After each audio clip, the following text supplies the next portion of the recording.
الیوم احل لکم الطیبات، آج کے دن ہم نے تمہارے لیے تمام پاکیزہ چیزیں حلال کر دی ہیں۔ اب یہ سورۃ المائدہ جو ہے وہ شریعت محمدیہ کے فائنل احکام ہیں صلی اللہ علیہ وآلہ وسلم۔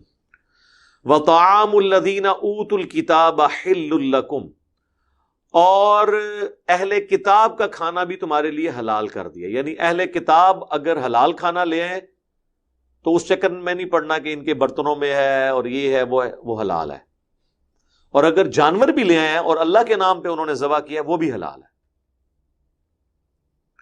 تو جانور کا ذبیحہ اگر غیر مسلم بھی کرے تو وہ حلال تصور کیا جائے گا، اور مسلمانوں میں بھی اگر وہابی نے ذبیحہ کیا ہے تو اہل حدیث کے لیے حلال ہی ہوگا، اگر اہل حدیث نے کیا تو وہابیوں کے لیے حلال ہی ہوگا جب غیر مسلموں کا ہے۔ لیکن مسئلہ اس وقت ہوتا ہے جب اعلیٰ حضرت کہتے ہیں احکام شریعت میں کہ وہابی، دیوبندی اور اہل حدیث اگر 1,00,000 دفعہ بھی اللہ کا نام لیں تو جانور مردار ہی رہے گا۔ البتہ یہود و نصارہ اور قادیانیوں کا ان کے ساتھ ذکر کیا، یہود و نصارہ کو علیحدہ کیا، ان کا ذبیحہ جو ہے وہ حلال ہے، لیکن قادیانیوں کا اور اہل حدیث کا، دیوبند کا حرام ہے، تو اس کا تو میرے پاس کوئی علاج نہیں ہے۔ وَطَعَامُكُمْ حِلٌّ لَّهُمْ، اور تمہارا کھانا ان کے لیے حلال ہے۔ اب یہ بات کرنے کی کیا ضرورت تھی؟ جب یہ کہہ دیا کہ ان کا کھانا تمہارے لیے حلال ہے تو امپلائڈ ہے کہ ہمارا کھانا بھی ان کے لیے حلال ہے۔ یہ اس لیے کہا گیا، یہ ان کو نہیں کہا گیا، یہ ہمیں کہا گیا۔ مراد یہ کہ تم بھی یہود و نصارہ کی دعوت اپنے گھر میں کر سکتے ہو۔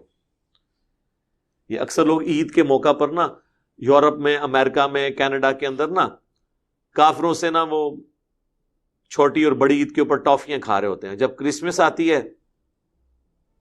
تو پھر ان کے لیے مصیبت بن جاتی ہے، وہ کہتے ہیں اب یہ کرسمس کی ٹافیاں کھائیں نہ کھائیں، یا ہم ان کو اب کھلائیں یا نہ کھلائیں، بھئی کھا دیے نے تو کھاڑیاں بھی پہنیاں نے تو انہوں۔ تو خیر یہ ایک ٹیکنیکل بحث ہے، اس پہ میری ویڈیو آپ دیکھ لیں، میں اس کو ادھر سکپ کرتا ہوں۔ والمحصنات من المؤمنات، اور حلال کر دی گئی ہیں پاک دامن عورتیں اہل ایمان والوں کی۔ والمحصنات من الذین اوتوا الکتاب من قبلکم، اور اہل کتاب کی عورتیں بھی تمہارے لیے حلال ہیں، وہ یعنی اہل کتاب جنہیں تم سے پہلے کتاب دی گئی، یعنی جیوز اور کرسچنز۔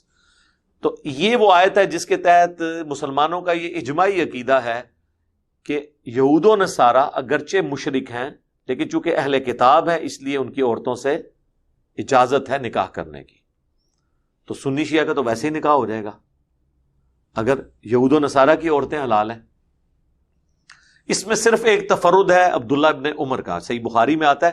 عبداللہ ابن عمر جو موقف رکھتے ہیں وہ اس پوائنٹ آف ویو سے رکھتے ہیں کہ یہ مشرک کی کیٹیگری میں ہے، لیکن وہ سورۃ البقرہ ابتدائی شریعت ہے، اس میں دونوں طرف بات جا سکتی تھی، لیکن جب یہاں پہ سورۃ المائدہ میں اللہ تعالیٰ اہل کتاب کو کافر اور مشرک ڈکلیئر کر رہا ہے، لقد کفر الذین قالوا ان اللہ هو المسیح ابن مریم، وہ بھی تو سورۃ المائدہ میں، اس کے باوجود ان کے شرک اور کفر کے باوجود انہیں بت پرست مشرکین کی کیٹیگری میں نہیں ڈال رہا اور ان کی عورتوں سے نکاح کی اجازت دے دی۔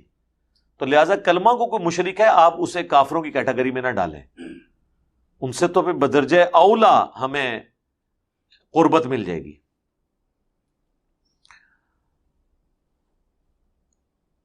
لیکن یہ ساتھ شرط لگا دی ہے، اذ آتیتموہن اجورہن، اگر تم نے انہیں حق مہر دیا ہے ان کا، محسنین پاک باز بننے کے لیے، غیر مصافحین بدکاری کے لیے نہیں، ولا متخذی اخدان اور نہ چھپی دوستی کرنے کے لیے، صرف شہوت رانی کے لیے اہل کتاب کی عورتوں سے، یا آج کے دور میں آپ کہہ سکتے ہیں انگلینڈ کی نیشنلٹی کے لیے نہ شادی کرو، بلکہ جنرلی اس کو بیوی بنا کے رکھنا چاہتے ہو تو شادی ہوگی، کاغذی کارروائی کے اوپر شادی نہیں ہوگی، وہ باطل ہے۔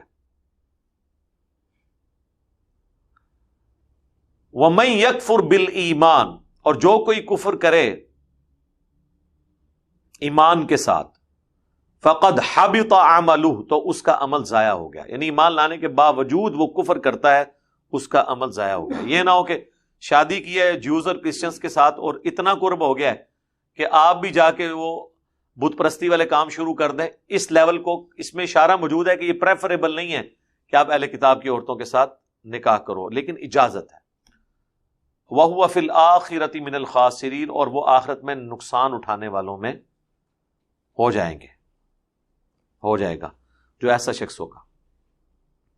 تو یہ وہ آیت ہے جس کے تحت یہود و نصارہ کی عورتوں کے ساتھ نکاح حلال ہے، اگرچہ وہ مشرک بھی ہیں اور کافر بھی ہیں۔ بعض لوگ کہتے ہیں کہ نہیں جی یہ وہ اہل کتاب ہیں جو موحد ہوں۔ موحد تو نبی الاسلام کے زمانے میں جو تھے وہ مسلمان ہو گئے تھے، باقی سارے مشرک ہی تھے۔ اس وقت بھی دنیا میں سارے مشرک ہی ہیں، چاہے پروٹیسٹنٹ ہوں یا کیتھولک ہوں، الا ماشاء اللہ۔